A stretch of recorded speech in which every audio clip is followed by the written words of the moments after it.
అన్నం పరబ్రహ్మ స్వరూపం. అన్నదానానికి మించిన దానం లేదని, ఆకలితో ఉన్న వారికి అన్నం పెట్టడమే ధ్యేయంగా అతిథి దేవో భవ అనే పదానికి నిలువెత్తి నిదర్శనంగా నిలిచిన శ్రీమతి డొక్కా సీతమ్మ గారి గురించి ఈ వీడియో. ఒకప్పుడు గోదావరి జిల్లాలో గోదావరి నదికి ఎటువంటి బ్రిడ్జి లేకపోవడం వల్ల చాలా మంది ప్రజలు గోదావరి నదిని దాటాలంటే సుమారు 3 గోదావరి నదుల పాయలను పడవల సహాయంతో దాటుతూ ఉండేవారు. ఆ కాలంలో ఏ విధమైన హోటల్ గాని సత్రాలు గాని లేని టైంలో ఆకలితో వచ్చిన వారికి నేనున్నానంటూ అన్నదానం చేసిన మహాయిల్లాలు శ్రీమతి డొక్కా సీతమ్మ గారు. ప్రస్తుతం ఆంధ్రప్రదేశ్ రాష్ట్రంలోని డాక్టర్ బిఆర్ అంబేద్కర్ కోనసీమ జిల్లాలోని పి గన్నవరం మండలానికి సంబంధించిన లంకల గన్నవరం అనే గ్రామంలో శ్రీమతి డొక్కా సీతమ్మ గారి జ్ఞాపకాలను నెమరు వేసుకుంటూ ఈ వీడియో. లంకల గన్నవరం అనే గ్రామం అమలాపురం పట్టణానికి 16 కిలోమీటర్ల దూరంలోను, అలాగే రాజమండ్రి పట్టణానికి 55 కిలోమీటర్ల దూరంలోను, అలాగే కాకినాడ పట్టణానికి 75 కిలోమీటర్ల దూరంలో ఉంటుంది ఈ లంకల గన్నవరం అనే గ్రామం. అందరికీ నమస్కారం. నేను మీ అర్స శ్రీరామ్ అంతర్వేది. ప్రజెంట్ వచ్చి ఆంధ్రప్రదేశ్ రాష్ట్రంలోని డాక్టర్ బిఆర్ అంబేద్కర్ కోనసీమ జిల్లాలోని పి గన్నవరం మండలానికి సంబంధించిన లంకల గన్నవరం అనే గ్రామం చూడడానికి వెళ్తున్నామండి. లంకల గన్నవరం అనే గ్రామం పేరు చెప్పగానే అందరికీ ముందుగా గుర్తొచ్చేది శ్రీమతి డొక్కా సీతమ్మ గారు నివసించిన ఊరు. ఒకప్పుడు ఈ లంక ప్రాంతాల్లో ప్రజలు చాలా ఇబ్బందులకు గురి అవుతూ ఉండేవారు అన్నమాట. లంక ప్రాంతాల్లో ప్రజలకి ఆకలితో వచ్చిన వాళ్ళకి నేనున్నానంటూ అన్నదానం చేసిన మహాయిల్లాలు శ్రీమతి డొక్కా సీతమ్మ గారు. ఆవిడ నివసించిన లంకల గన్నవరం అనే గ్రామం గురించి ఈ వీడియో. ఇక్కడ మ్యాప్ లో లంకల గన్నవరం ఎలా కనిపిస్తుందో ఒకసారి చూడండి. 3 గోదావరి నదుల మధ్యలో కనిపిస్తున్న గ్రామం రావాలంటే ఒకప్పుడు పడవల ద్వారానే రావాలి. ప్రస్తుతం ఒక గోదావరికి బ్రిడ్జి ఉంది కానీ మిగిలిన ప్రజలు మాత్రం ఇంకా పడవల్లోనే ప్రయాణం సాగిస్తూ ఉంటున్నారు.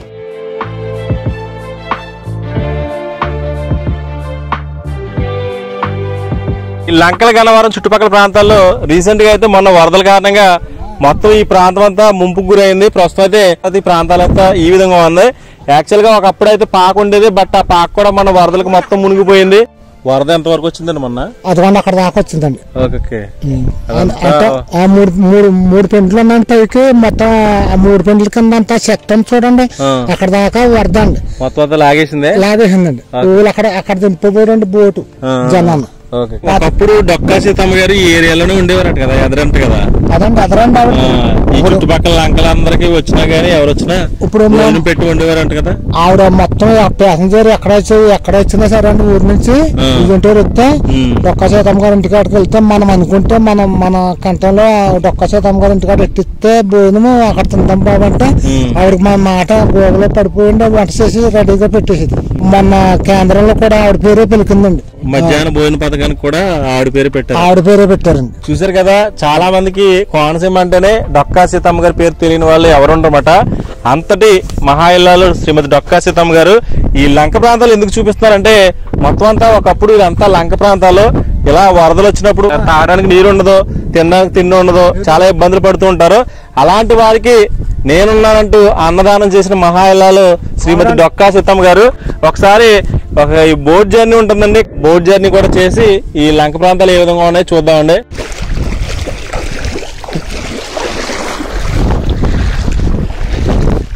ఇక్కడ ఇటుక బట్టి ఉంది, ఇటుక బట్టి మొత్తం అంతా మునిగిపోయింది, తడితడిగా కనిపిస్తుంది. ఒకసారి చూడొచ్చు మనం ఏ విధంగా ఉందో.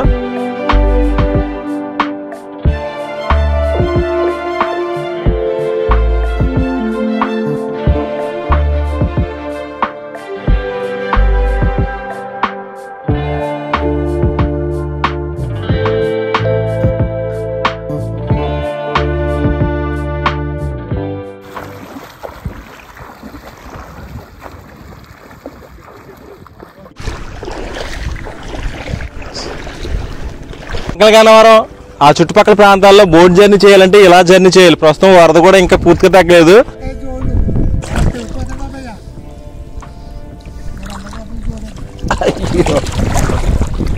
యాక్చువల్గా జోలుతో నడితే ఇబ్బంది అండి, ఊరికిపోతున్నా, లోపలికి వెళ్ళిపోతుంది అన్నమాట, వెళ్ళకపోతున్నాం. అందుకే మన చెప్పులు తీసేసి వెళ్ళాలంట.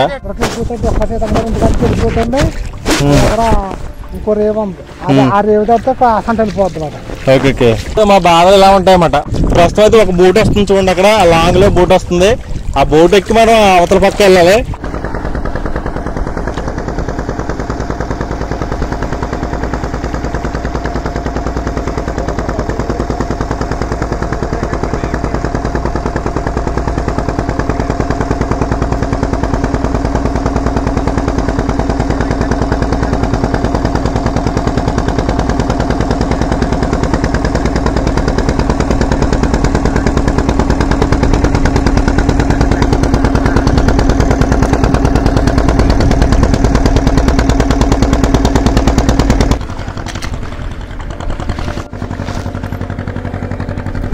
మళ్ళీ ఏ విధంగా దాటిస్తున్నారో ఒకసారి చూడండి. ఇక్కడ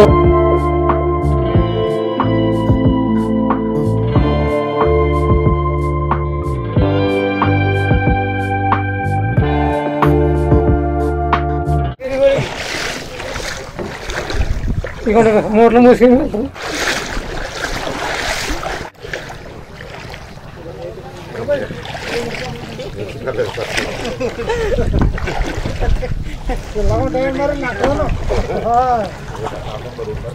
మరి ఏం చెంపా మరా మరి ఏం చెమ్మా ఇంకా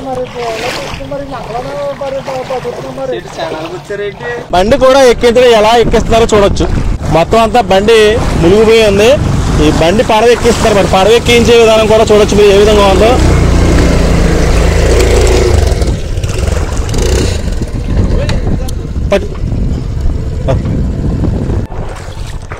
వీళ్ళు ఏ చిన్న వస్తువు కాయగూరలు తెచ్చుకోవాలన్నా సరుకులు తెచ్చుకోవాలన్నా దగ్గరున్న గన్నవరం అనే ప్లేస్ కి మాత్రమే వెళ్ళాలన్నమాట. అక్కడికి వెళ్తేనే తెచ్చుకోవడానికి అవకాశం ఉంటుంది.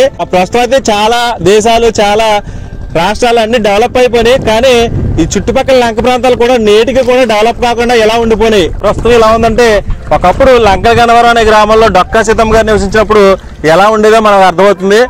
ఆ రోజుల్లో ఎంత ఇబ్బంది పడేవారు ఇప్పుడు చూస్తేనే అర్థమవుతుంది. వరద వస్తే వీళ్ళ కష్టాలు వర్ణాతీతమట. ఏ సరుకు తెచ్చుకోవాలన్నా ఏ చిన్న వస్తువు తెచ్చుకోవాలన్నా సుమారు కొన్ని కిలోమీటర్లు వెళ్ళి తెచ్చుకుంటూ ఉంటారు. హెల్త్ కంప్లైంట్ వచ్చినా కానీ ఎలా అంటే ఆ బోట్ దాటాల్సిన పరిస్థితి. నైట్ అయితే ఎవరు వస్తారో లేదో తెలియదు, బోట్లు నడుపుతారో లేదో తెలియదు అనమాట. మనం కూడా బోట్ మీద అవతల వైపుకి వెళ్ళి వాళ్ళు ఏ విధంగా జీవిస్తారో కొన్ని విషయాలు అయితే మీకు చూపిస్తాను.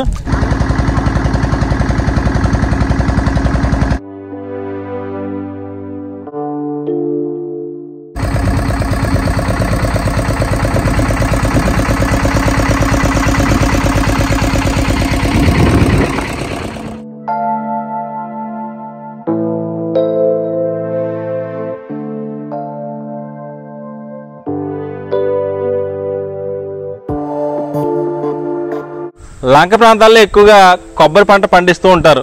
ఎందుకంటే ఇక్కడ గోదావరి నుంచి వచ్చిన వాటర్ అలాగే ఒండ్రు బట్టి వరదలు వచ్చినప్పుడు ఈ చుట్టుపక్కల ప్రాంతాలకి ఎక్కువగా వస్తూ ఉంటుంది. కాబట్టి మొత్తం పోషకాలన్నీ ఎక్కువగా వరదల్లో వస్తూ ఉంటాయంట. అందుకే ఎక్కువగా ఇక్కడ కొబ్బరి పంట పండిస్తూ ఉంటారు. లంకల గన్నవరం అంటేనే ఎక్కువ కొబ్బరి పంటకు ప్రసిద్ధి. ఈ చుట్టుపక్కల ఉండే లొకేషన్ అంతా ఒకసారి చూస్తే మీకు చాలా ఎత్తైన కొబ్బరి చెట్లు అన్నమాట. కోనసీమ అంటేనే కొబ్బరికి ప్రసిద్ధి. బట్ ఇక్కడ కను చూపు మేరలో మొత్తం అంతా కొబ్బరి పండిస్తున్నారు.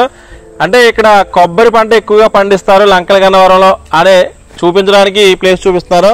ఇంకా ముందుకెళ్ళిన తర్వాత ఇంకా ఈ లంకల గన్నవరం అనే గ్రామం ఏ విధంగా ఉంటుందో చూద్దామండి. ఇక్కడ నుంచి లొకేషన్ అంటే కొబ్బరి తోటల్లో జర్నీ ఉంటుంది. ఇక్కడ నుంచి జర్నీ ఏ విధంగా ఉందో చూద్దామండి.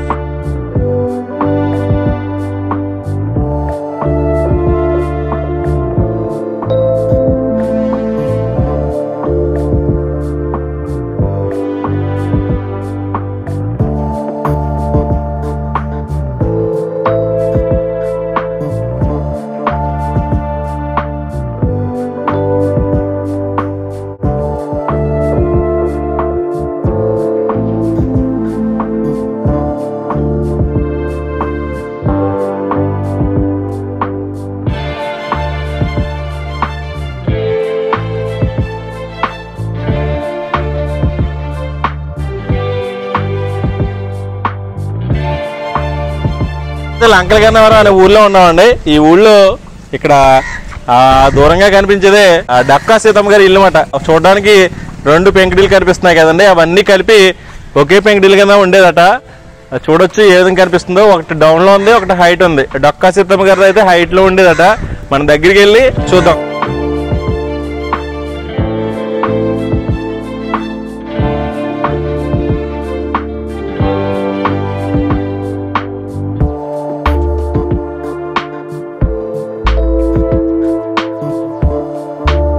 డొక్కా సీతమ్మ గారు ఇల్లు చూడడానికి వచ్చాం కదండి. ఇక్కడ కనిపిస్తున్న ఇల్లు ఆవిడ ఇంటికి వెళ్ళే దారిలో మొదటగా ఒక పెంకుటిల్లు కనిపిస్తుంది. ఇది కూడా చాలా పాతకాలం నాటి పెంకుటిల్లు అన్నమాట. ప్రస్తుత కాలంలో ఎక్కడ కానీ ఇటువంటి పెంకుటిల్లు ఉండట్లేదు. కానీ చూడడానికి చాలా అందంగా కనిపిస్తుంది. ఇంకా డొక్కా సీతమ్మ గారి ఇంటికి ఎంటర్ అవ్వలేదు. ముందే మాత్రం ఇటువంటి హౌస్ కనిపిస్తుంది. ఒకసారి ఈ హౌస్ ఏ విధంగా ఉందో చూద్దామండి.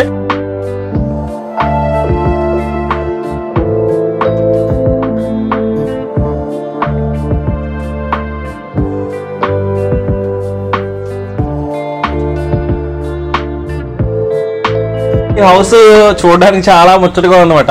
ఇలాంటి ఇల్లు ఉండాలనిపిస్తూ ఉంటది.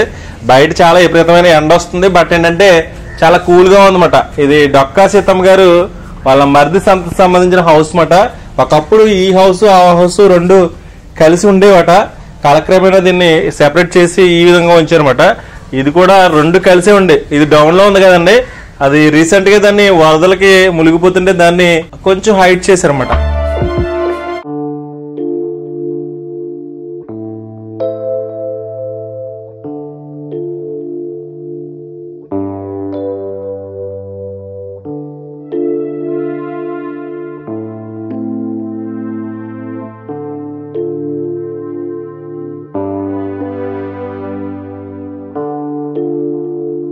లంకల గన్నవరం అనే గ్రామ పేరు చెప్పగానే అందరికీ ముందుగా గుర్తొచ్చేది శ్రీమతి డొక్కా సీతమ్మ గారు ఊరు. ఒకప్పుడు ఈ చుట్టుపక్కల ప్రాంతాల్లో ఏ విధమైన బ్రిడ్జి సౌకర్యాలు లేని సమయంలో, అంటే గోదావరి చుట్టుపక్కల ప్రాంతాల్లో ఎక్కువ లంక ప్రాంతాల్లో ఉండే ప్రజలకి అన్నదానం చేసిన మహా ఇల్లాలు శ్రీమతి డొక్కా సీతమ్మ గారు. ఇక్కడ కనిపిస్తున్నది ఆంధ్రుల అన్నపూర్ణాదేవి అయిన శ్రీమతి డొక్కా సీతమ్మ గారి ఇల్లు. ప్రస్తుతం అయితే 5వ తరం వారసులు నివసిస్తున్నారంటే. ఒకసారి ఇక్కడ ఒక బ్యానర్ కూడా ఏర్పాటు చేశారు. 5వ తరం వారసులు లంకల గన్నవరం కోనసీమ. హౌస్ ఎంట్రన్స్ అయితే ఈ విధంగా ఉంటుంది. ఒకసారి ఈ ఎంట్రన్స్ దాటి లోపలికి వెళ్దామండి. తూర్పుగోదావరి జిల్లా రామచంద్రాపురం తాలూకా మండపేట గ్రామంలో 1841 అక్టోబర్ 2వ వారంలో సీతమ్మ గారు జన్మించారు. ఈమె తండ్రి అనుపిండి భవానీశంకరం, తల్లి నరసమ్మ. సీతమ్మ తండ్రిని గ్రామస్తులు బొవ్వన్న అనే ముద్దు పేరుతో పిలుస్తూ ఉండేవారు. చిన్ననాటి నుండి సీతమ్మకు తల్లి తండ్రి గురువులై కథలు గాథలు పాఠాలు పద్యాలు అన్ని నేర్పేవారు. ఆమె ఆ రోజుల్లో స్త్రీ విద్య నేర్చుకునే అవకాశాలు అంతగా లేకపోవడంతో ప్రాచీన సాంప్రదాయాలకు బద్దురాలే పెద్ద బాల శిక్ష వంటి గ్రంథాన్ని పూర్తిగా అధ్యయనం చేయకుండానే పెళ్లికి సిద్ధపడాల్సి వచ్చింది. బాల్యంలోనే ఆమె తల్లి నరసమ్మ కాలం చేస్తే ఇల్లు చక్కదిద్దే భారం సీతమ్మపై పడింది. దాన్ని ఒక పవిత్రమైన బాధ్యతగా ఆమె స్వీకరించింది. ప్రస్తుతం అయితే పోస్ట్ ఆఫీస్ కూడా దీంట్లో ఉంది. ఎందుకంటే వీళ్ళ వంశస్థులు పోస్ట్ మాస్టర్ కింద కూడా చేస్తారన్నమాట. వస్తుంది. మీ పేరు? భీమ వెంకట సత్యకామేశ్వర. భీమ వెంకట సత్యకామేశ్వరరావు గారు. Okay sir. డొక్కా సీతమ్మ గారు మీకేమవుతారు సార్? మా ముసలమ్మ గారు అవుతారండి. సీతమ్మ గారికి మనవడు. డొక్కా సీతమ్మ గారు నివసించిన ఇల్లు ఇక్కడ పోస్ట్ ఆఫీస్ కింద కనిపిస్తుంది మాకు. నడిపిస్తున్నాం. అంటే మీరు పోస్ట్ మాస్టర్ అండి? అవును. అంతటి మహా ఇల్లాలు నివసించిన ఇల్లు. ఆవిడ వంశస్థులని మిమ్మల్ని కలిసినందుకు చాలా హ్యాపీగా ఉందండి. ఒకసారి ఆవిడ హౌస్ చూద్దామండి.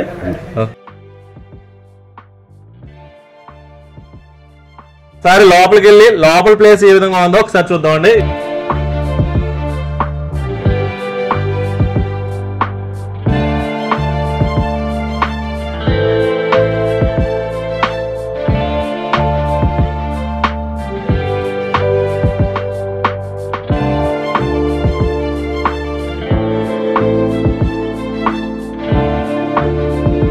సార్, మండువా ఇల్లు అంటే ఒకప్పుడు వర్షం వాటర్ అంటే సూర్యచంద్రులు వింటూ ఉంటారు. సూర్యుడు లైటింగ్ సాయంకాలం చంద్రుడు పూర్ణం వచ్చినాడు, చంద్రుడు పూర్ణం వస్తాడు, వెన్నెల కనబడుతుంది, వెన్నెల కనిపిస్తుంది మీకు, సూర్య భగవానుడు ఎండ కనబడుతుంది. ఓకే. సూర్యచంద్రులు ఇంట్లో ఉన్నంత కాలం ఓకే దీనికి వాస్తు లేదండి. ఓకే. మండువాయిలకి వాస్తు లేదు. మండువాయిలకి వాస్తు లేదు. వాస్తు లేదు. మిగతా ఇల్లుకి ఉంటది కానీ మన మండువాయిలకి లేదు. వాస్తు లేదు. ఓకే. అదే ఇప్పుడు నైరుతిలో నుయ్యి ఉందండి. అప్పుడు అన్నదానం చేసింది బ్రిటిష్ గవర్నమెంట్. మన స్వాతంత్రం రాకముందు, స్వాతంత్రం రాకముందే ఆవిడ అన్నదానం చేసేవారు. ఓకే. ఏమండి అలాంటి నైరుతిలో ఇప్పుడు నుయ్యి ఉండకూడదు అంటారు శాస్త్ర ప్రకారం. యాక్చువల్ గా ఈశాన్యంలో ఉంటదండి. అవును, తూర్పుకి ఈశాన్యంలో ఉంటుంది. నైరుతిలో నుయ్యి ఉంది గొయ్యి ఉంది అంటారు. ఓకే. అలాగా ఇప్పుడు దీనికి అలాంటిది లేదండి. లేదు. ఆవిడ అలా చేసింది కాబట్టి దేవీ ప్రమాణంలో వెళ్ళిందండి అన్నదానం. ఓకే. భోషణం అండి. అప్పట్లో పట్టుబట్టలు అయినా బంగారం అయినా ఏదైనా భద్రపరుచుకునేవారు. ఇక్కడ కనిపిస్తున్న పెట్లాంటి ఒక వస్తువు, ఇది భోషానం అని పిలిచేవారట. డొక్కా సీతమ్మ గారు ఉపయోగించిన భోషానం అన్నమాట. ఆ రోజుల్లో విలువైన వస్తువులు సంపద అంతా దీంట్లో దాచుకునేవారట. ఇది సీతమ్మ గారి కాలం నాటి భోషానం.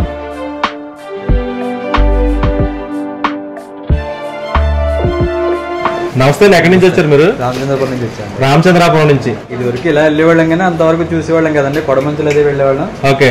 కానీ చూడలేదు.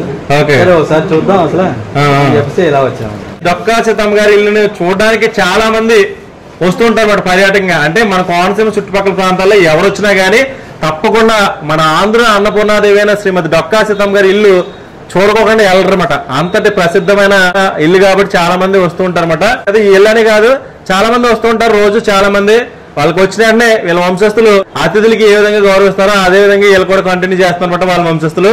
లంకలగన్నవరం అనే గ్రామంలో డొక్కా జోగన్న పంతులు అనే పెద్ద ధనవంతుడు ఉండేవారు. అతను ధనవంతుడే కాకుండా పెద్ద రైతు కూడా. వీటన్నిటికీ మించి మంచి వేద పండితుడు కూడా. ఒక రోజున పండిత సభకు వెళ్లి వస్తూ మండపేట వచ్చేటప్పటికి మధ్యాహ్నం అయింది. భోజనం చేసే సమయం కూడా అయింది. వారు మంచి ఆకలితో ఉన్నారు. సమయానికి వారికి భవానీ శంకరం గుర్తుకొచ్చారు. వెంటనే దగ్గరలో ఉన్న భవానీ శంకరం గారి ఇంటికి వెళ్లి ఆ పూట వారి ఇంటి ఆతిథ్యాన్ని స్వీకరించారు. జోగన్న గారికి అతిథి మర్యాదలు చేయడంలో సీతమ్మ చూపించిన ఆదరాభిమానాలకు సంతృప్తి చెంది పరమానంద భరితుడయ్యాడు జోగన్న గారు. సీతమ్మ గారు చూపించిన గౌరవ మర్యాదలు, వినయ విధేయతలు నచ్చి జోగన్న గారికి ఆమెను వివాహం చేసుకోవాలని ఒక భావన కలిగింది. భువన్న సీతమ్మను డొక్కా జోగన్నకిచ్చి వైభవంగా పెళ్లి జరిపించాడు. సీతమ్మకు మెట్టింట్లో అడుగు పెట్టగానే డొక్కా ఇంటి పేరుగా మారింది. ఆమెకు వయసుతో పాటు ఉదార గుణం కూడా నానాటికి పెంపొందసాగింది. జోగన్న సీతమ్మ గారుల దాంపత్యం అన్యోన్యమైనది. ఆ పుణ్య దంపతులు చూసి ఆనందించిన వారు లేరనే చెప్పాలి. సుసి శుభ్రతలతో పాటు ఆప్యాయత ఆదరణలకు వారు ఇల్లు పెట్టింది పేరుగా ఆ గ్రామంతా చెప్పుకునేవారు.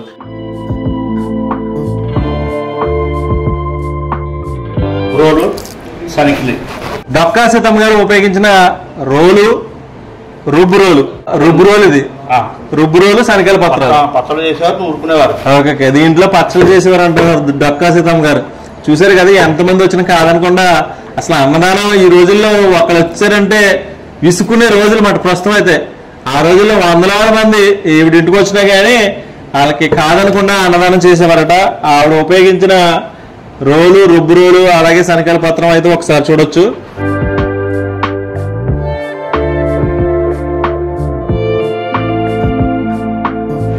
కూర్చొని కుర్చీ అండి, జాలి ఉండేది. జాలి పాడైపోతే చెక్క వేసేవాడిని. అదే కుర్చీ సేమ్ అప్పుడుదే కూడా అదే కూర్చీ అండి. ఓకే, డొక్కా సీతమ్మ గారు ఉపయోగించిన కుర్చీ అంటండి. ఇదే కుర్చీ ఇక్కడ ఫోటోలో కనిపిస్తుంది, ఒకసారి చూడండి. అంటే మనకి వాళ్ళ వంశస్థులు చెప్పడం జరిగింది. బ్రిటిష్ చక్రవర్తి ఒకసారి ఫోటో తీసుకోవడానికి లండన్ రమ్మంటే ఆవిడ నిరాకరించి, కానీ ఫోటో తీసుకోవడానికి అనుమతి ఇచ్చారట. అప్పటి నుంచి ఇదే ఫోటో కంటిన్యూ అవుతుంది. అదే కుర్చీలో కూర్చున్నారు ఆవిడ. అదే కుర్చీలో కూర్చుని ఫోటో తీసుకున్నారన్నమాట. ఒకసారి ఆవిడ ఫోటో పాతకాలం నాటి ఫోటో, దీన్ని మోడిఫై చేసి ఈ విధంగా తయారు చేశారు. ఆవిడ ఫోటోలు కొన్ని ఏర్పాటు చేశారు, ఇక్కడ చూడొచ్చు.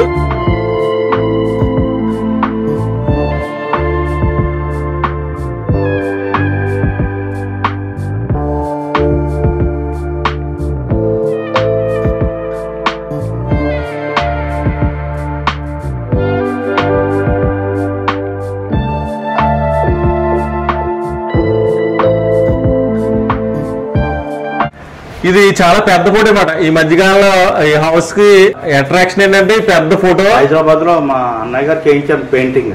హైదరాబాద్ లో మీ అన్నయ్య గారు చేయించారు అనమాట. ఇక్కడ శ్రీమతి డొక్కా సీతమ్మ గారు నిరతాన ధాత్రి. ఈవిడ జన్మ వచ్చి 1841, వివాహం వచ్చి 1850. ఫోటో ఒకసారి చూడండి.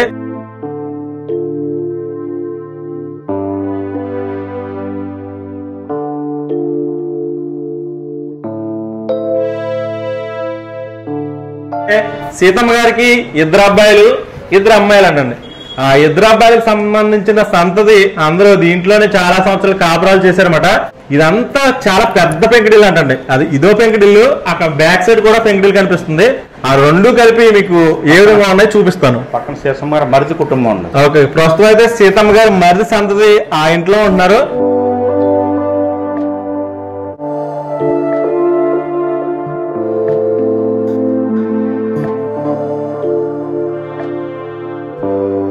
యాక్చువల్గా మండవలోగులు అంటే వర్షం వచ్చే ప్లేసు, అలాగే వెలుతురు వచ్చే ప్లేసు. ఇంతకు ముందు సూర్యచంద్రులు ఇంట్లోకి వస్తే వాస్తు దోషం ఉండదని మన గురువు గారు చెప్పడం జరిగింది. సీతమ్మ గారు మండవలోగులు ఇదే మాట. చాలా మందికి అన్నదానం చేసిన ఇల్లు మాట. ఒకసారి రూమ్స్ ఏ విధంగా ఉన్నాయో చూద్దామండి.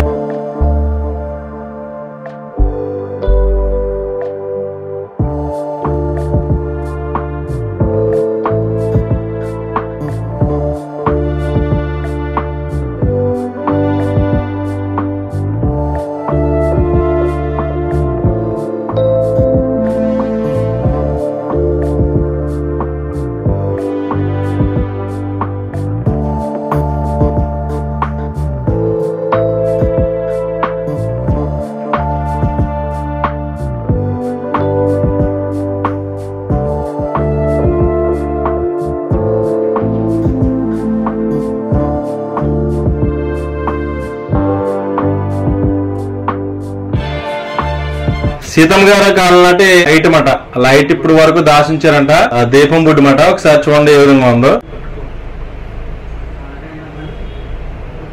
ఇక్కడ సీతమ్మ గారు ఉపయోగించిన పెట్లు కూడా కనిపిస్తున్నాయి, ఒకసారి చూడొచ్చు.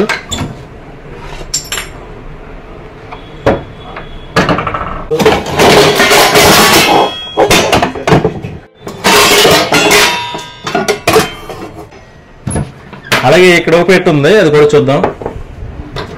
ఇవన్నీ పాతకాలం నాటి పెట్లు మాట. ఆవిడ ఉపయోగించిన ఇత్తడి సామాను, బిందులు అండ్ ఇంకా ఉన్నాయి. ఈ పాతకాలం నాటి మూకుట్లు ఇలా ఉండేవేమో, ఇడ్లీ పాత్రలు ఇవన్నీ.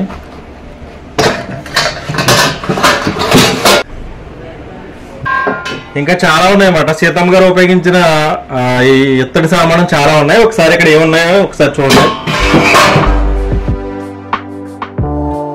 ఇది ఒక రూమ్ అండి, ఇంకా చాలా రూమ్స్ ఉన్నాయి, అవన్నీ ఏ విధంగా ఉన్నాయి చూపిద్దామండి.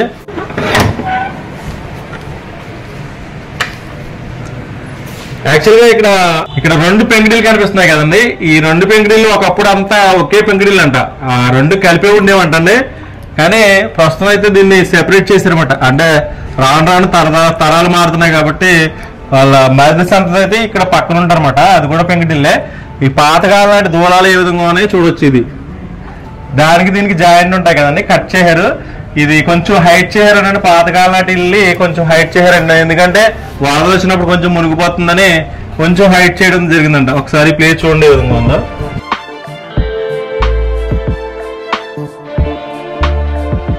ఇలా హాల్ నుంచి లోపలికి వస్తే ఇక్కడ ఒక రూమ్ ఉంది, ఒకసారి రూమ్ కూడా చూడొచ్చు ఏ విధంగా ఉందో. ఇవన్నీ సీతమ్మ గారు ఉపయోగించిన రూమ్స్ ఏమాట. దీని బ్యాక్ సైడ్ కూడా వేరే రూమ్ ఉంది, ఒకసారి ఇది కూడా చూడొచ్చు మీరు ఏ విధంగా ఉందో.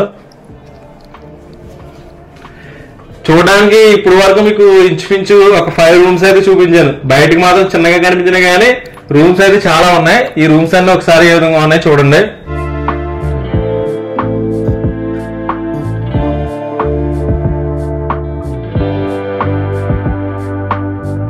ఇంకా చాలా రూమ్స్ ఉన్నాయి, ఒకసారి బయట ప్లేస్ కూడా ఏ విధంగా ఉందో చూద్దామండి. ఇక్కడ చిన్న రూమ్ అయితే ఉంది, ఒకసారి చూడండి. ఇది కూడా చూడొచ్చు ఏ విధంగా ఉందో. ఇది ప్రస్తుతం అయితే దీనికి కిచెన్ కింద ఏర్పాటు చేసినట్టున్నారు, ఒకసారి చూడొచ్చు ఏ విధంగా ఉందో.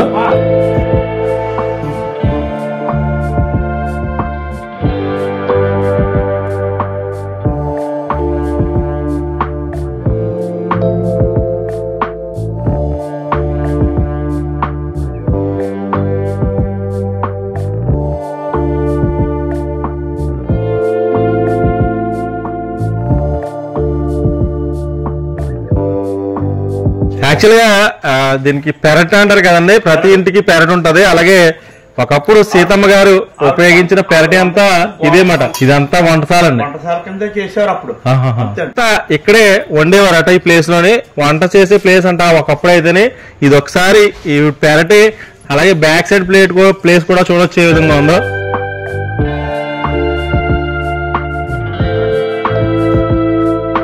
అలాగే ఇక్కడ సీతమ్మ గారు ఉపయోగించిన బావి. ఒకప్పుడు పూర్వకాలంలో ఇటువంటి బావులు ఉండేవి, ప్రస్తుత కాలంలో ఎక్కడా కానీ ఇటువంటి బావులు ఉండట్లేదు. గిలక బావి ఏ విధంగా ఉందో చూద్దామండి.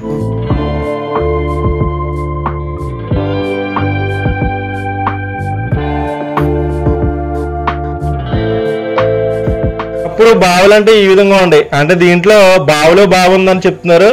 ఒకసారి ఈ బావి కూడా చాలా లోతు ఎక్కువగా ఉందో, ఒకసారి చూడండి ఏ విధంగా ఉందో.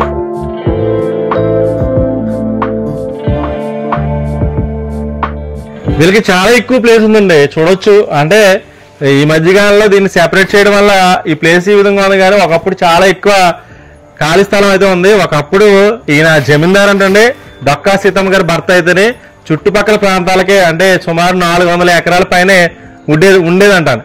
రాను ప్రస్తుతం అయితే ఈ ఇల్లు తప్ప వాళ్ళకి ఆస్తిపాతులన్నీ తగ్గిపోయినాయి. అంటే రాను అయితే ప్రస్తుతం అయితే వాళ్ళ అంటే మంచి పొజిషన్ లో ఉన్నారు. ఏంటంటే జాబ్స్ చేస్తూ బాగానే స్థిరపడ్డారట. బట్ ఏంటంటే ఆస్తులు మాత్రం అంత కాలక్రమేణా తరిగిపోయినాయన్నమాట. కానీ ప్రస్తుతం అయితే హ్యాపీగానే ఉన్నామని చెప్తున్నారు వాళ్ళ వంశస్థులు. ఒకసారి ఇది బ్యాక్ సైడ్ ఉండే ప్లేస్ మాట.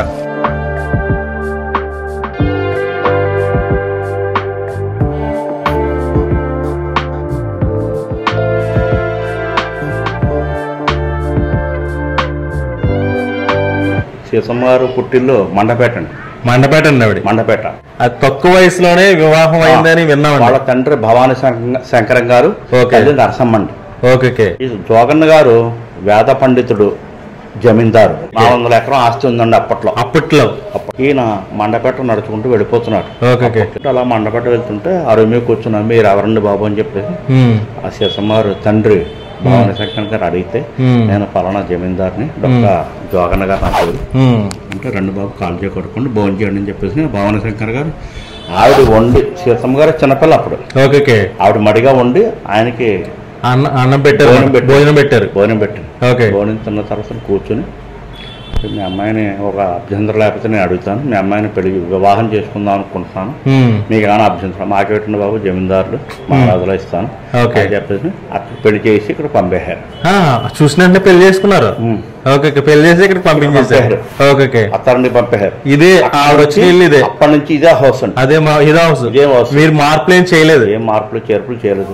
ఈ ఇల్లు ఆ ఇల్లు పూర్వం వెనుబద్దు ఉండేది. ఈ దూరాలను కట్ చేశారండి ఈ మధ్య. పూర్వం మా బాబాయ్ గారు డొక్కా వెంకట్రావు గారు ఉండేవారు. అంటే మీరు పెళ్లి వరకు చెప్పారు కదా హిస్టరీ, చెప్పాను. పెళ్లి దగ్గర నుంచి ఇప్పుడు చెప్పండి. అంటే అలా చేసుకుంటూ వెళ్తుందండి. బ్రాహ్మడు వచ్చాడు. నట్టుంటోనే కూర్చుని భోజనం చేసాడండి ఆయన. మా అమ్మాయి పెళ్లి వివాహం చేసుకుంటున్నాను నేను, మీ మెల్లో కట్టి బంగారు కంటి ఇచ్చండి అని చెప్పేసి ఆయన అడిగారు. పూర్వం అంటే 7 వారాలు నగలు ఉండేవి. ఆ నగలు పెట్టుకునేవారు అనమాట. ఆవిడ మొత్తం దానం చేస్తారు ఆయనకి. అమ్మాయి పెళ్లికి తీసి ఇచ్చేసారు. భోజనానికి కూర్చున్నారు, పీట కింద పెట్టుకున్నారు. ఎవరికి భోజనం పెట్టినా సీతమ్మ గారు కుల మత వర్ణ విభేదం లేకుండా పెట్టిందండి. అప్పటికి ఆకలి అన్న వాడికే, చూడలేదు, కులాన్ని చూడలేదు, మతాలు చూడలేదు. ఆకలి అంటూ వచ్చిన వాళ్ళకి ప్రతి ఒక్కరికి దానం చేసి పెట్టేసింది. పీట ఎత్తడం, ఆకు తీయడం, మళ్ళీ శుద్ధి పెట్టడం అప్పుడు పూర్వాచారం. అలాగే చేస్తే పీట ఎత్తడమే బంగారం కంటే కిందే ఉంది. భర్త వ్యవసాయం నుంచి జోగన్న గారు వీధిలో ఇంట్లోకి అడుగు పెడుతున్నారు. ఈవిడ వచ్చింది కంటి పట్టుకుని, అయ్యో కంటి ఏమిటండి అంటే, వాళ్ళ అమ్మాయి పెళ్లి చేసుకుందాం అనుకుంటున్నారు, కంటి ఇక్కడ పీట కింద పెట్టి మర్చిపోయారు అంటే మనమే చేద్దాం కదా పెళ్లి. అప్పట్లో సీతమ్మ గారు భర్త కూడా పెళ్లిళ్ళు చేసేవారు, మంగళసూత్రాలు ఇచ్చేవారు. అదంటే వాళ్ళు కుదరదు, మేమే చేసుకుంటాం అని చెప్పేసి కంటెడి గారు అంటే 4 వీధులు తిరిగేటప్పుడు మాయమైపోయాడు బ్రాహ్మడు. అలాంటి మహాయిల్లాలు. ఒకనొక టైంలో నిండుకు వరద వచ్చేసింది. ఆ సీతమ్మ తల్లి ఆకలి ఆకలి ఆకలి అని చెప్పేసి మాకు తాడి చెట్టు నుంచి అరుస్తున్నాడు ఒక హరిజనుడు. ఒక హరిజనుడు అరుస్తుంటే మళ్ళీ ఆవిడ పొయ్యి వెలిగించి, అప్పుడు కట్టెల పొయ్యిలు, వర్షాలు, వరదలు ఎలా చేసింది అన్నది తెలియదు, ఆ పరమేశ్వరుడు తెలియాలి. వరదలు వస్తున్నాయి అంటే ప్రాంతం అంతా ముంపు గురైపోతుంది. అలాగే వండి తువ్వాల్లో మూట కొట్టి అన్నం పచ్చడి పడవ సహకారంతో అతనికి భోజనం పెట్టి అతను దింపి మళ్ళీ అతన్ని ఇంటికి పంపడం జరిగింది. సార్ మీరు మనవడు కదా? అవునండి. మీరు చూసారా ఆవిడ్ని? చూడలేదు. అలాంటి కార్యక్రమాలు ఎన్నో చేశారన్నమాట. స్వతంత్రం రాకముందు జరిగినవన్నీ. ఇవన్నీ స్వతంత్రం రాకముందే. అసలు ఫోటో ఎలా వచ్చింది మీరు అడిగారు కదా? అవునండి. ఒక రోజు నా 7th అడ్వైజ్ మా చక్రవర్తులు, బ్రిటిష్ చక్రవర్తులు వాళ్ళ పట్టాభిషేకం చేసుకుందామని వాళ్ళకి సంకల్పం కలిగింది. వారికి కలగడం తోటి ఈ సీతమ్మ గారు అన్నదానం చేయడం చూసి ఈవిడ్ని హెలికాప్టర్ లో తీసుకెళ్దాం అని చెప్పేసి తిరుపతి జిల్లాకి అప్పుడు వర్తమానం పంపి, అప్పుడు ఫోన్ లేవండి, వర్తమానం పంపి హెలికాప్టర్ పంపారు. ఆయన తిరుపతి జిల్లా కలెక్టర్ తోటి అక్కడ హెలికాప్టర్ వచ్చేసింది. లండన్కి నిరాకరించింది ఆవిడ. నేను రానమ్మా, అంగుడికి ఆర్భటాలకి నేను అడ్వర్టైజ్మెంట్కి నేను అన్నదానం చేయలేదురా నాయన, ఏదో నాకు కలిగి ఉన్న దాంట్లో నేను పెట్టాను, అందుచేతను నాకు ఫోటోలు వద్దు ఏమి వద్దు అని చెప్పేసి నిరాకరించింది. నిరాకరించేటప్పటికి నా ఉద్యోగం పోతుందండి, ఇది బ్రిటిష్ చక్రవర్తుల ఉత్తర్వులు అని చేతను మీరు అనుమతి పోతా అంటే, వాళ్ళు నేనే 10 మంది పెడుతున్నాను కదా, మీ ఉద్యోగం పోతే ఇవాళ బతుకుతాం తింటాం అని చెప్పేసి చెప్పడంతో ఫోటోకి అనుమతి ఇచ్చింది. ఆ ఫోటోయే అలా పురాతన ఫోటోయే జాగ్రత్తగా అలాగే దాన్ని పదిలపరుస్తూ అలాగా దీన్నే డెవలప్ చేసుకుంటూ వచ్చారు. ఈ ఒక్క ఫోటో అప్పుడు పురాతన ఫోటో అండి ఆవిడ. ఓకే. అప్పుడు కలెక్టర్ గారు బ్రిటిష్ చక్రవర్తి వాళ్ళు పంపిన పురాతన ఫోటో అప్పటిది అప్పటిదండి. ఓకే, చూసారు కదా ఇది. తర్వాత నెట్ లో డౌన్లోడ్ చేసి అలా కలర్ ఫోటో కింద మేము మార్చామండి.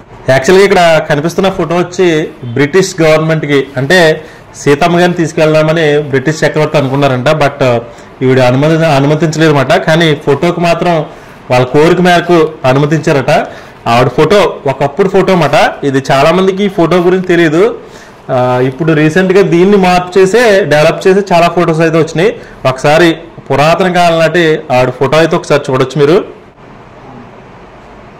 అప్పుడు మనకి ఆంధ్రప్రదేశ్, తెలంగాణ, హైదరాబాద్ రాష్ట్రాలు విడపట్లేదండి. అవును, ఒకే రాష్ట్రం. గవర్నమెంట్ ఒకే రాష్ట్రం, మద్రాస్ గవర్నమెంట్. ఆ మద్రాస్ గవర్నమెంట్ ఇచ్చిందే ప్రశంసా పత్రం ఇచ్చారు. మద్రాస్ గవర్నమెంట్ ఇచ్చిందండి. అంటే ఈవిడ చేసిన సేవలు గుర్తించి 1903లో ఇచ్చారు. ఓకే, ఇక్కడ కనిపిస్తున్న ప్రశంసా పత్రం వచ్చి అప్పుడు మన రాష్ట్రాలు తెలంగాణ, ఆంధ్ర అలానే కాకుండా మద్రాస్ కూడా కలిసి ఉండేవన్నమాట. ఇవన్నీ కలిసి మద్రాస్ గవర్నమెంట్ అనేవారు అన్నమాట. అప్పుడు మద్రాస్ గవర్నమెంట్ డొక్కా సీతమ్మ గారు చేసిన అన్నదానం గురించి ప్రశంసా పత్రం అయితే రిలీజ్ చేశారన్నమాట. ఇది ఒకసారి చూడండి. ఇది 1903లో రిలీజ్ చేసిన ప్రశంసా పత్రం అన్నమాట. జూమ్ చేసా. 2021 సంవత్సరంలోనండి మన అర్థమవరం రెడ్డి గారు పాపం వెదురుపాక గురుగారు ఘాటు గారు ఆధ్వర్యంలో ముక్కోటి ఏకాదశి నాడు 200 పుస్తకాలు ముద్ర చేసి ప్రింట్ చేసి ఇచ్చారు. అందరికీ పంచిపెట్టేశాం. ఆయన చేతులముగా గురువుగారు చేతులముగా ఇది ఒక్కటే మిగిలింది. అది ఒక్కటే పదిలిపరిచామండి. ఇంకేమి లేవండి. జీవ చరిత్రలో లేవండి. జీవ చరిత్ర ఇది మన మిత్తిపాటి సీతారామచంద్ర గారు భార్య. వీళ్ళే రాశారు ఈవిడ చరిత్ర, జీవిత చరిత్ర. చాలా బుక్ ఉందండి ఇది. ఇగోండి ఆ సర్టిఫికేట్ కూడా ఇందులో ముద్రించారు. ఈయనండి వెదురుపాక గురువు గారు.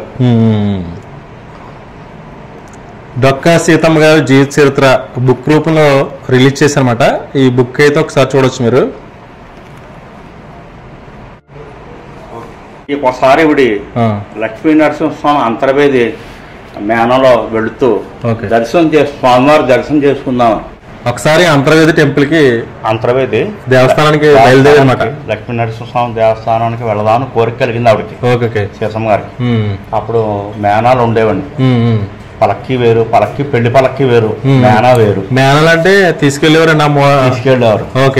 ఇటు ఎడం పక్క ఇద్దరు, కుడి పక్క ఇద్దరు, ఎదరిద్దరండి, వెనకాల ఇద్దరు, అలా ఉండేవారు మేనా.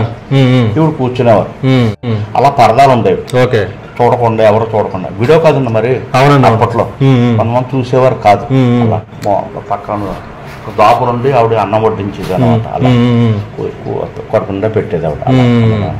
అలాగే నరసింహస్వామి వెళుతుంటే ఒక కుటుంబం, అప్పట్లో మరి భార్య పిల్లలు, కుటుంబం అంటూ 600 పిల్లలు, భార్య భర్త అలా ఉండేది. అంటే ఈ కాలంలో ఒకళ్ళు ఇద్దరు అనుకుంటున్నారు. అలాగా ఒక కుటుంబం బృందం నడుచుకుంటూ వస్తున్నారు.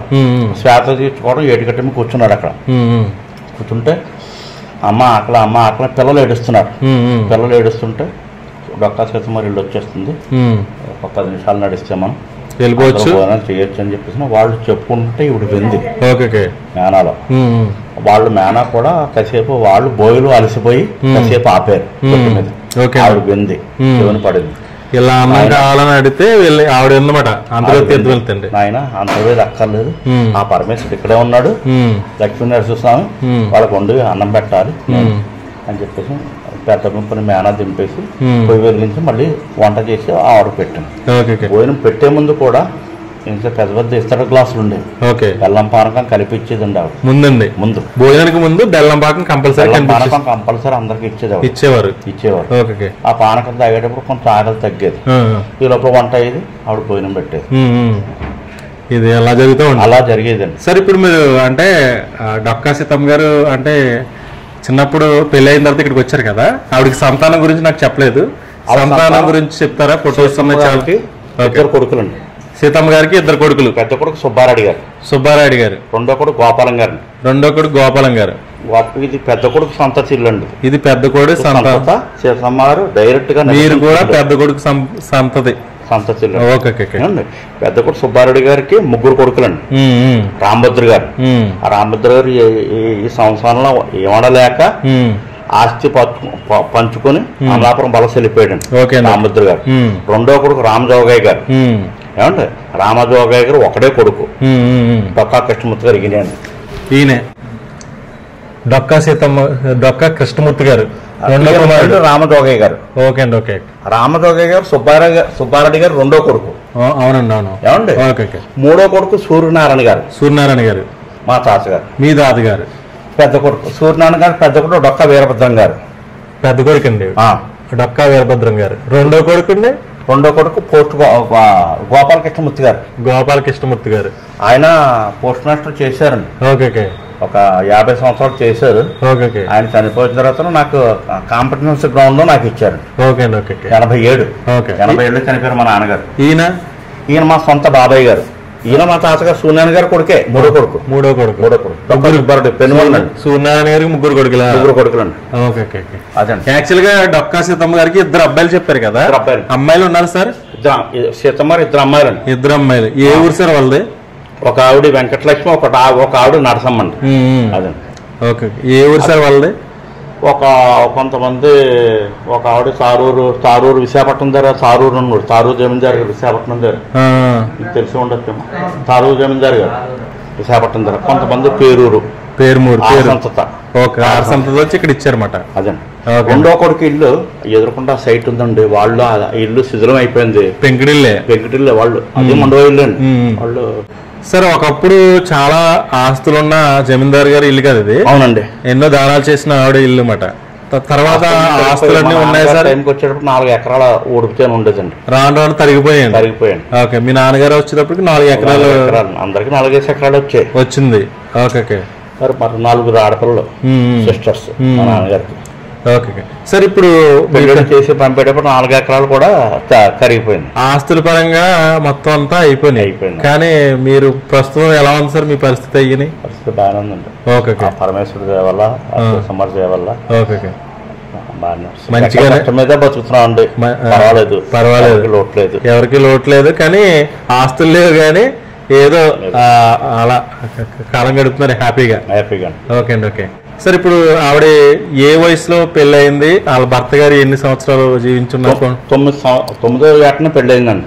ఆవిడ 9వ ఏట పెళ్లి అయింది. భర్త ఎప్పుడు చనిపోయాడు అన్నది కూడా తెలీదు. ఓకే. ఇంచుమించు 9 సంవత్సరాల వయసులో పెళ్లి అయిపోయింది. పెళ్లి అయిందండి. ఓకే. ఆవిడ 1840 ఓకే. ఏమండి ఆవిడ వివాహం 1850లో అయిందండి. 50లో అయింది వివాహం అయిందండి. అన్నదానం ఎవరు చేసినా గానీ డొక్కా సీతమ్మ గారు పేరు మీదనే చేయడం ఈ స్ఫూర్తి మెయిన్ ఈవిడే. సార్ ప్రపంచవ్యాప్తంగా డొక్కా సీతమ్మ గారు అంటే ఒక గుర్తింపు ఉంది కదా సార్. చాలా మంది ఇక్కడికి విజిట్ చేస్తూ ఉంటారు, వచ్చినప్పుడు చూసి వెళ్తూ ఉంటారు. అంటే మీకు ఆవిడ గురించి ఏమన్నా కార్యక్రమాలు చేద్దామని కానీ ఏమన్నా చేయగాని ఏమన్నా మీకు సలహాలు ఇవ్వడం కానీ ఏమైనా ఉంటాయి సార్? సలహాలు ఏమీ లేదండి. కార్యక్రమాలు ఏం చేస్తా ఉంటాయి. ఒక మాన్యుమెంట్ లా అట్ట పెట్టాం ఇల్లు. అంటే కొంతమంది ట్రస్ట్ పెడతారా ఏంటి, శేషమ్మ గారు ట్రస్ట్ పెడతారా అని అడిగారు. ట్రస్ట్ పెట్టే యోచన ఆలోచన మాకు లేదు, మా పెద్దవాళ్ళు ఆలోచించాలి. యాక్చువల్ గా ఆవిడ దానం చేసిన అంటే అన్నో కార్యక్రమాలు చేసిన ఇల్లు కదా, చాలా మంది వస్తూ ఉంటారు. అలాగా ఇది ఫండ్ కలెక్ట్ చేసి లేదు అలా అంటే మీరు చేయక్కర్లేదు. అంటే చాలా మంది ఈ విరాళం ఇవ్వడానికి చాలా మంది సిద్ధంగా ఉన్నారు. ఎప్పుడు తీసుకోలేదు. ఏనాడు అప్పటి నుంచి ఇప్పటి వరకు కూడా ఎవరి దగ్గర రూపాయి తీసుకోలేదు. ఎందుకంటే చుట్టుపక్కల చాలా మంది గెస్ట్లు వస్తూ ఉంటారు. వచ్చిన వాళ్ళకి కాదనకుండా లక్షలు చెక్కులు రాసి ఇచ్చేస్తా ఉన్నారు. అవును. ఎవరి దగ్గర ఏమవుతుంది దగ్గర వచ్చినా మాతో పాటే ఇప్పుడు అన్నం భోజనం పెట్టడం, ఏదో కాఫీ ఇవ్వడం, మజ్జిగ ఇవ్వడం, లేకపోతే మంచిగా ఇవ్వడం ఒక మర్యాద చేసి.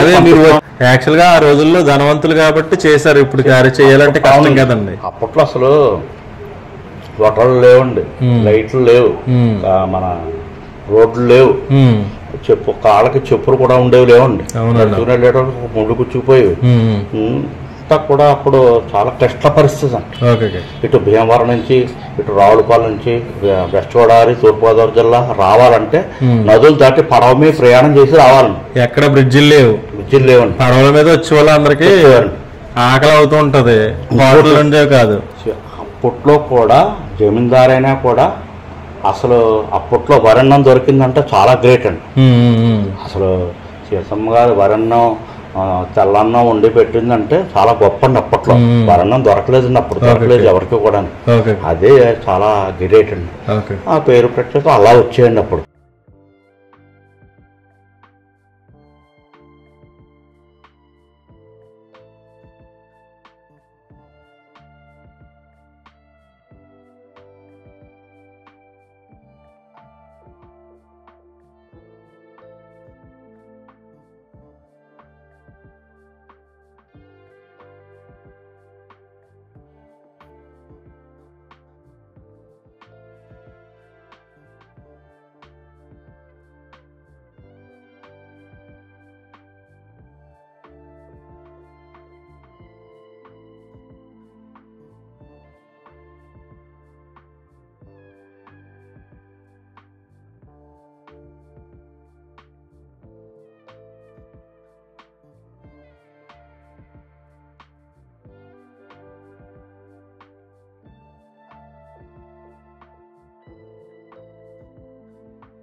రీసెంట్ గా ఈ గత కొన్ని రోజుల నుంచి మధ్యాహ్న భోజన పథకానికి కూడా శ్రీమతి డొక్కా సీతమ్మ గారు పేరు పెట్టడం జరిగింది. అది కూడా చాగంటి కోటేశ్వరరావు గారు ప్రవచనాలు ఆయన మేము ఆహ్వానించాం. ఇల్లు నిర్మాణం చేసామండి, మీ చేతితో కొంచెం ఇనాగ్రేషన్ చేయండి అని చాగంటి కోటేశ్వరరావు ఆహ్వానించాం. కాకినాడ చెప్పడం, ప్రవచనంలో చెప్పడం మొత్తం రాష్ట్ర వ్యాప్తంగా అటు తెలంగాణ ఇండియా వ్యాప్తంగా కూడా పాపులారిటీ వచ్చింది. తర్వాత పవన్ కళ్యాణ్ గారు వాహనం మీద వస్తుంటే ఇలాగా డొక్కా సీతమ్మ పేరు ఎందుకు పెట్టకూడదు, ఇలాంటి చరిత్రలో నిలిచిపోయిన పేరు పెట్టాలి, మధ్యాహ్న భోజన పథకానికి పవన్ కళ్యాణ్ గారికి మధ్యాహ్న భోజనం పథకం పెట్టాలని చెప్పేసి ఆయన సంకల్పం కలిగింది. మాటని ఇది నిలబెట్టుకుని మధ్యాహ్న భోజన పథకంలో డొక్కా సీతమ్మ భోజన పథకం అని చెప్పేసి మొత్తం ఏపీ స్టేట్ వ్యాప్తంగా చక్కగా వచ్చేటు ప్రతి స్కూల్కి, ఎలిమెంటరీ స్కూల్ 1వ తరగతి నుంచి 5వ తరగతి వరకు, అక్కడి నుంచి 6 నుంచి మళ్ళీ 10th వరకు, 10వ తరగతి వరకు కూడా మధ్యాహ్న భోజన పథకం వీడి పేరు మీద నడుస్తుందండి. చాలా ఆయన పవన్ కళ్యాణ్ గారు రాష్ట్ర ముఖ్యమంత్రి వర్యులు, అదే విద్యాశాఖ మంత్రి లోకేష్ బాబు గారికి మేము ధన్యవాదాలు చెప్తున్నాం మా కుటుంబం తరఫున. ఆవిడ పేరును ఉపయోగించుకున్నాం అంటే రాష్ట్ర వ్యాప్తంగా చాలా గర్వకారణం అన్నమాట. చూశారు కదా, ఇప్పటి వరకు అయితే మన ఆంధ్రుల అన్నపూర్ణాదేవి అయిన శ్రీమతి డొక్కా సీతమ్మ గారు మనవడు అన్నమాట 5వ తరంలో ఉన్న మనవడిని కలవడం జరిగింది. డొక్కా భీముడు గారు శ్రీమతి డొక్కా సీతమ్మ గారి గురించి చాలా మంచి మంచి విషయాలు, అంటే మనకు తెలియని చాలా విషయాలు చెప్పడం జరిగింది. అలాగే ముందుకెళ్ళిన తర్వాత లంకల గన్నవరం అనే గ్రామం ఏ విధంగా ఉంటుందో చూద్దామండి. ఓకే అండి, థ్యాంక్ యూ అండి, థ్యాంక్ యూ సో మచ్.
లంకలుగా అన్నవరం అనే గ్రామంలో ఇక్కడ ఒక ప్లేస్ కి రావడం జరిగింది. ఇక్కడ చాలా మంది పెద్దవాళ్ళు కలిసి కూర్చుని సరదాగా పల్లెటూరు వాతావరణం అంతా కనిపిస్తుందని ఇక్కడ ఆగడం జరిగింది. యాక్చువల్గా ఇక్కడ హనుమాన్ విగ్రహం అయితే ఏర్పాటు చేశారు. దాని పక్కనే ఇక్కడ గ్రామ సచివాలయం 2 అని ఉంది. అలాగే ఇంకో ముందు కూడా గ్రామ సచివాలయం ఉంది. ఇంకోటి ఏంటంటే ఇక్కడ శ్రీ వెంకటేశ్వర స్వామి వారి దేవస్థానం అని చాలా పెద్ద టెంపుల్ అయితే నిర్మించడం జరిగింది. లంకల గన్నవరం అనే గ్రామంలోనే చాలా ఫేమస్ టెంపుల్ మాట. ఈ టెంపుల్ దగ్గర చాలా మంది చాలా గుళ్ళు కూడా ఉన్నాయి. అలాగే ఈ ఊరు అమ్మవారు కూడా ఇక్కడే ఉందంట. మొత్తం అంతా ఈ సరౌండింగ్ ఏరియాలోనే ఉంటుందన్నమాట. ఎందుకంటే డొక్కా సీతమ్మ గారు ఆవిడ నివసించిన ఏరియా కాబట్టి, ఆవిడ గ్రామం కాబట్టి ఏ విధంగా ఉంటుందో చూపిద్దామని ప్రస్తుతం అయితే ఇక్కడికి రావడం జరిగింది. చాలా మంది పెద్దవాళ్ళు ఇక్కడ కూర్చుని ఉన్నారు. వాళ్ళని అడిగి కొన్ని విషయాలు తెలుసుకోవచ్చు. వరదలు వచ్చినప్పుడు ఎలా ఉంటుంది సార్ మీది? వరదలు వచ్చినప్పుడు ఫుల్ గా ఉంటది. ఇక్కడే ఉంటాం. ఇక్కడే ఉంటారు. ఏమైనా ఇబ్బందులు ఉంటాయి సార్ మీకు? ఇబ్బందులు ఉంటే పడవల మీద వెళ్తాం. పడవ మీద వెళ్తా ఉంటారు అనమాట. మన వరద వచ్చినప్పుడు మీకు ఏమైనా ఎఫెక్ట్ ఉందా? ఎఫెక్ట్ ఏమీ లేదు. ఓకే. అంటే కొద్దిగా 2002లో మునిగిపోయిందండి అది. అదా? అది కూడా ఇక్కడ అందలేదు. ఓకే. అది కూడా వరద వచ్చినప్పుడు మునిగిపోతా ఉంటారు. హనుమాన్ పాదాలగడికి వచ్చింది. సార్ మీరేం చేస్తా ఉంటారు? వ్యవసాయం. డొక్కా సీతమ్మ గారి గురించి మీకు తెలిసిన విషయాలు ఏమైనా ఉన్నాయి సార్? సీతమ్మ గారు ఎక్కువ అన్నదానం చేసేవారంట ఈ గ్రామంలో. ఎక్కువ అన్నదానం చేసేవారు ఈ గ్రామంలో. లేనంటే వాళ్ళకి లేను ఎవరైనా పొద్దుపోయి వచ్చాడు అనుకోండి, ఓకే, అప్పుడు భోజనం పెట్టిందంట ఆవిడ. భోజనం పెట్టేవారు అనమాట. అదేమో తెలిసిన పెద్దలు చెప్పింది. ఎవరిని అడిగినా కానీ డొక్కా సీతమ్మ గారు అంటే చాలా అంటే చుట్టుపక్కల ప్రాంతాల్లో అన్నదానం చేసేవారని, నేటి కాలంలో చాలా మంది ఆయన స్ఫూర్తిగా తీసుకుని చాలా మంది అన్నదాన కార్యక్రమాలు చేస్తూ ఉంటారు. మనం ఊరంతా కవర్ చేయాలి కాబట్టి ఇంకా మిగతా టెంపుల్స్ ఏ విధంగా ఉన్నాయో, ఇక్కడ దగ్గరలో అమ్మవారి టెంపుల్ ఉందంటే అది కూడా ఏ విధంగా ఉందో చూద్దామండి.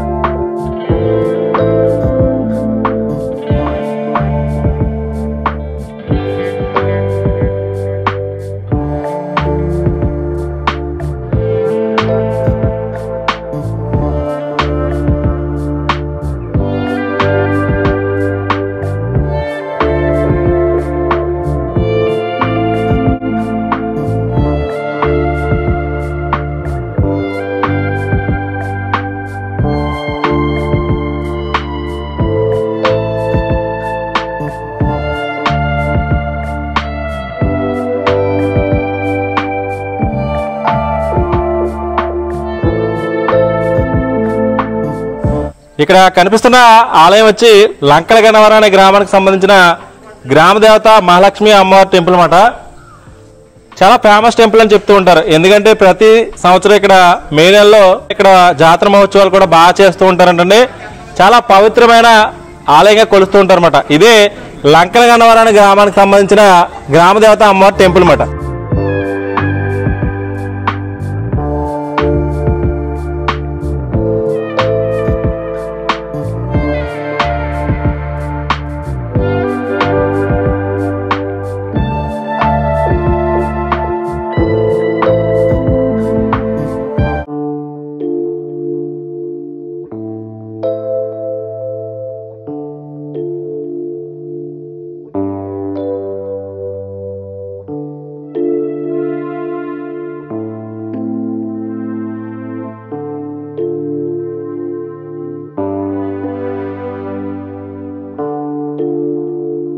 ప్రస్తుతం అయితే గన్నవరం బ్రిడ్జి ఎంట్రన్స్ లో ఉన్నమాట. ఈ ఎంట్రన్స్ లో ఒక ఆర్చ్ ఏర్పాటు చేశారు. ఆ ఆర్చ్ పక్కనే శ్రీమతి డొక్కా సీతమ్మ అక్విడక్ట్ అని ఒక నేమ్ బోర్డు అయితే ఏర్పాటు చేశారన్నమాట. ఒక ఆర్చ్ లాంటిది ఏర్పాటు చేశారు. డెల్టా గన్నవరం నిర్మాణం వచ్చి 2000 మాట. ఈ అక్విడక్ట్ కి డొక్కా సీతమ్మ గారు పేరు పెట్టారన్నమాట. ఒకసారి ఇక్కడ నుంచి ఇదంతా గన్నవరం బ్రిడ్జికి సంబంధించిన ఏరియా అన్నమాట. ఒకసారి ముందుకెళ్ళిన తర్వాత ఈ బ్రిడ్జి లొకేషన్స్ ఏ విధంగా ఉంటుందో ఒకసారి చూపిద్దామండి.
లంకల్ గన్నవరంలోని శ్రీమతి డొక్కా సీతమ్మ గారు ఆవిడ ఇల్లు, ఆవిడ నివసించిన ప్లేస్ ఇవన్నీ చూద్దామని వచ్చాం కదండి.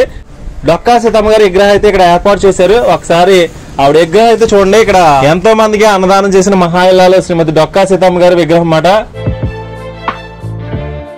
చూసారు కదండి, మన ఆంధ్రుల అన్నపూర్ణాదేవైన శ్రీమతి డొక్కా సీతమ్మ గారి గురించి పూర్తిగా ఈ వీడియోలో చూపించడం జరిగింది. భవిష్యత్తులో ఇలాంటి మహాతల్లుల గురించి అందరికీ తెలిసి మరో కొంతమంది సీతమ్మలు పుట్టుకొస్తారని ఆశిస్తూ, ఇలాంటి వారి గురించి అందరికీ తెలిసేలా చేస్తారని ఆశిస్తూ మీ హర్ష శ్రీరామ్ అంతర్వేది. ఈ వీడియో కనుక మీకు నచ్చినట్లయితే లైక్ చేయండి, షేర్ చేయండి, సబ్స్క్రైబ్ చేయండి. మీరు సబ్స్క్రైబ్ చేయడం వల్ల నేను ఇలాంటి మరిన్ని వీడియోలు చేయడానికి అవకాశం ఉంటుంది. Thank you so much.